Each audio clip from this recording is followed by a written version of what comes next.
most people hit a plateau and they grind harder. The same thing every day. And Einstein said it best, the definition of insanity is doing the same thing every day, right? Expecting a different result. I butchered the quote, but you get the point. So that's not growth. That's stubbornness. If you keep running into the same wall over and over and over again, that's not gonna grow you. That's not gonna help you get better. It's not gonna help you get through the wall. It's just gonna help you get a bigger headache, right? Instead, what you wanna do is find a way around the wall. Find out who already got over the wall. How did they do that? And then model what they did, right? And yes, you can bulldoze the wall. There's a bunch of analogies we can go with here. But the point is, if you find a wall, you need to find a way around it. So the way to do this is to find the walls in your life, right? You want to evolve. And I call these walls plateau. That plateau, wall, whatever you want to say, limits, right? But the way I do this is looking for limits, these plateaus, these limits in your life. So every time you hit a plateau, your job is to find a breakthrough by studying what works and what's already winning. This is how I've done it. This is how I've seen very successful people around me do it. It's not looking for, the next big thing. It's actually already modeling and evolving on what's already working. Just model what already works. It sounds so simple, but the point is that is the point. It's supposed to be simple, right? So, and again, model nature. Nature's the best at this. Nature invented this first. Evolution isn't random, right? It builds upon what works. Nature gets rid of what doesn't work and keeps what works. It's very simple. It keeps what survives, right? Survival of the fittest. It's the whole Charles Darwin thing, right? Survival of the fittest. And that's what keeps improving every generation, every creature on this planet, every plant, every animal. Everything is based on evolution. So why not? Why don't we model this in our lives? Why don't we model this in our business? I sat and thought about this one day and I was like, how can I keep evolving my own life and my own businesses? And that's when I started to see some breakthroughs. I really want to talk a little bit about the breakthrough thing too. You want to do something that I call breakthrough stacking. So as you start to hit plateaus in your life and limits in your life where you're making the same income, where your fitness is stuck at the same level, your relationship is stuck at the same place, you want to look for breakthrough, right? Look for ways to model other people or other things that have achieved that breakthrough and model that. Model it and get it as close as possible. Now, I'm not saying just steal it, just copy it. We'll talk about that in a second. But again, this isn't random. This is building on what works. So every species is just a better modeled version of what came before. I mean, think about it, right? Humans didn't start from scratch. We're the results of billions of years of iteration. And again, I know that depends on what you believe, whether you're religious or not. And this is not what that's talking about. If you don't want to talk about humans, talk about animals, right? We've seen animals and species evolve over the years, whether it's birds or plants or whatever it is, okay? I don't want to get into the religious conversation here, just point of it, which is evolution itself. So what we want to do is we want to reverse engineer success. And what I mean by that is we want to find the best of whatever it is you're trying to do and reverse engineer that, right? Look at how it was successful and reverse it, right? Go backward, find the steps that work. We're talking about a lot in creation here, creators, helping creators. When I was scaling my agency and I was scaling my media buy, that's what I did. I found the best performing ads online and I modeled them, and the best performing funnels, and I modeled them. When I was scaling my lead generation business, my pay-per-call business, to $30,000 days and beyond, it was literally just modeling what was working out there. I didn't try to reinvent the wheel and spend thousands and thousands testing when I just could model something that was working and then improve upon. Okay, so that's what I'm saying, and you can do this in your space as well. Whatever it is that you do. Again, we talk a lot about creators here, and that's the plan. But if you see someone going viral on Facebook or Instagram or TikTok or here on YouTube, right, or wherever this is being shown, you want to just model what works. That's what I'm doing. I'm modeling what works. I'm looking at the best creators in the space and I'm going to model what they're doing. Now, again, I'm not copying them. I'm not stealing from them. I'm not going to copy their exact thing that they're doing, but I'm going to model it closely, see what works, reverse engineer it, and then just implement it for me and improve upon it for me. And that's what I love about this. And that's why I have Steal Like an Artist here, because nothing is really original. Everything is just iterations of something else. Okay. Even the people who seem like they've created the most original thing in the world have not created the most original thing in the world. Most of the time, they've just iterated on something else that was already working. They're building on something else. And again, I love this book, Steal Like an Artist, right? This is a phenomenal book that talks a lot about this. I highly recommend it.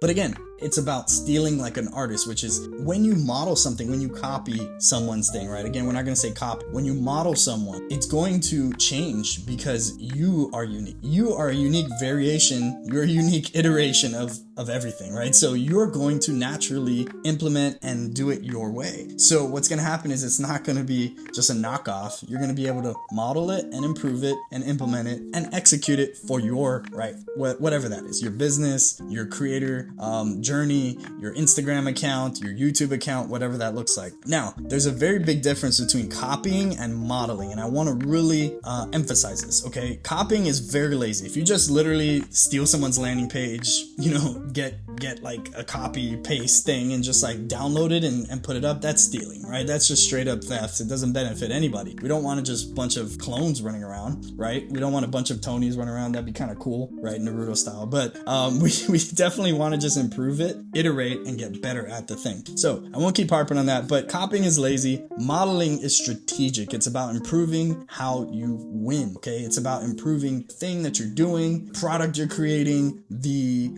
content you're putting out. It's continuing iterating and bettering that thing. Now, some real examples here, right? Like Apple didn't invent the MP3 player, right? The smartphone or even the tablet. We all know that, right? There was things around before. They studied what actually existed, modeled it, and then they made it better, right? They gave it a nicer look. And I know all the Android fans out there will agree with me or whatever. I'm an Apple guy, but you get the point, right? It's pretty much just what Apple does, right? They look at stuff that's already been done for years and they just copy it or model it, however you want to say it, and then do it their way, right? So again, that's a good example. Apple. Facebook modeled MySpace, right? That's what they did. They just basically took MySpace and did it their own version, right? They improved the experience and it completely lapped MySpace. We don't hear from good old our buddy there on MySpace anymore, right? He's just out taking photographs and whatnot. So we just don't see that anymore. So Netflix, same thing. They modeled Blockbuster's business, right? They removed the friction of having to go to a location, check out the store, check out the videos from the store, even though I love the Blockbuster. I loved Blockbuster, but that's what they did, right? They removed the friction at the time and they became the better business. And again, they beat Blockbuster by iterating and improving upon what already was happening, what Blockbuster was already doing. McDonald's, Ray Kroc didn't invent the burger, guys. And I know the whole Ray Kroc story is it's more of a real estate business, not so much a burger business. But again, they didn't invent the burger. Burgers were around. Pick any company, any burger company, pizza, whatever. Nobody invented that stuff except for years ago, right? Many, many years ago. They just improve upon it. They make it better. So what's happening is you want to just model what works. And again, I put here just to show my own example here, which is I scaled my media agency. We were doing about 30K a day in leads generated. That wasn't take home. That was leads generated that was revenue for my clients, and I would get a percentage of that. But we'd scale 30K a day, and the way I got there was actually just modeling what worked. I mean, I just literally went to Facebook ads library. I looked at what other competitors were doing. I went to the YouTube. I use YouTube platforms and things that would spy on other competitors, right? That's what we did in the affiliate world, and we would look at what works, and then we would just model that, right? We would just create our own version of it, our own version of the landing page, our own version of the offer. Now, a lot of people would just steal it. That's not what I did, though. I would actually model what they had and just make it better, and that's how I actually scaled. I started breakthrough stacking, like I'm talking about here. I would stack the breakthroughs every time I found a winning landing page. I would improve upon it, add things, tweak, split test, improve again, keep split testing, improve again, right? And I just keep stacking the wins, stacking the breakthroughs until I broke through those plateaus and broke through those limits, right? So that's what I want you to do as well in whatever you're doing, just whatever it is that you're working on. Now, again, I didn't reinvent the wheel. I just found the best wheel and then I understood and studied why it worked. Why is this wheel working so well? And then I just built a better one. And by just iterating it little by little, right? I'm not trying to invent the best wheel in the world. I just continue to improve it little by little. All right. So again, guys, nature has been running this playbook for billions of years. Why reinvent the wheel? Copy nature. Nature does this. Go outside, look at nature, how it's improving and iterating and doing what works. So do the same thing. Model what works, cut what doesn't, and improve every cycle. Just keep improving every cycle. Next time you hit a plateau, I want you to stop just grinding blindly, okay? You're grinding in World of Warcraft. You're just grinding, right? Go instead and find what's winning, reverse engineer it, and evolve it. That is it. Find what works, reverse engineer what is working, and evolve it. Do it better. Start with what they have and then just keep improving on it. Again, don't copy, don't steal, just model what works, okay? And again, the goal isn't to be the most original person in the room. Apple doesn't do it until they already improve upon the product, right? It's to be the most effective. Look at how many businesses started, right? And they're not here. Again, MySpace is a good example. They were the original. Facebook is still here many years later, and MySpace is not, okay? Tom is not here anymore, but Zuck is, okay? Big difference. Now, I'm gonna just summarize this one more time. Model, improve, evolve, repeat. That is the process. Model, improve, evolve, and then repeat. Thank you guys for watching this video. If you like this one, hit subscribe below, hit like, all those cool things. And yeah, just look forward to seeing you guys. And definitely make sure to check out the newsletter link below. I'm giving away the sauce, everything I know for free in marketing and everything. You guys can have it all. I drop it in the weekly newsletter, and we've got some tools and things that are for sale, but it's mostly basically if you subscribe to the monthly thing. But for the most part, everything I'm giving you here is for free. My weekly content is for free, and there's gonna be a bunch of stuff in there that you guys can use to grow your creator business. But definitely click below, click the newsletter, and I look forward to seeing you guys in the next video. Peace.